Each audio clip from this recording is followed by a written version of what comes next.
മുത്തുനബി സല്ലല്ലാഹു അലൈഹി വസല്ലമ തങ്ങളുടെ തിരുചര്യയാണ് ഉദ്ഹിയ കർമ്മം. പ്രവാചക പ്രഭു സല്ലല്ലാഹു അലൈഹി വസല്ലം പ്രഖ്യാപിക്കുന്നതായി തൊബറാനി ഉദ്ധരിക്കുകയാണ്.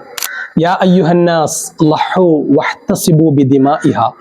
അല്ലയോ ജനങ്ങളെ, നിങ്ങൾ ഉദ്ഹിയ കർമ്മം നിർവഹിക്കുകയും ഉദ്ഹിയ മൃഗത്തിന്റെ രക്തത്തിലൂടെ അള്ളാഹുവിൽ നിന്നുള്ള പ്രതിഫലത്തെ നിങ്ങൾ പ്രതീക്ഷിക്കുകയും ചെയ്യുക. ഫഇന്നദ്ദമ വഇൻ വഖഅ ഫിൽ അർളി. കാരണം നിശ്ചയമായും ആ ഉദ്ഹിയ മൃഗത്തിന്റെ രക്തം ഭൂമിയിലാണ് പതിക്കുന്നത് എങ്കിലും ഫഇന്നഹു യഖഉ ഫി ഹിർസില്ലാഹി അസ്സ വജല്ല. നിശ്ചയമായും ആ ഉദ്ഹിയ മൃഗത്തിന്റെ രക്തം അള്ളാഹുവിന്റെ സംരക്ഷണത്തിലാണ് വീഴുന്നത്. അതേ സഹോദരങ്ങളെ, ഉദ്ഹിയ കർമ്മം കേവലം ഒരു ചടങ്ങല്ല, അള്ളാഹുവിന്റെ തൃപ്തി മാത്രം പ്രതീക്ഷിച്ചുകൊണ്ട് ഇഖ്ലാസോടെ നിർവഹിക്കപ്പെടേണ്ട തിരുചര്യയാണ്.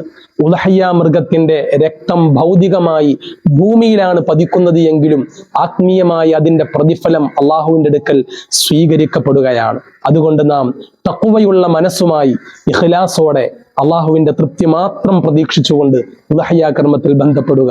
അള്ളാഹു തൗഫീഖ് നൽകുമാറാകട്ടെ.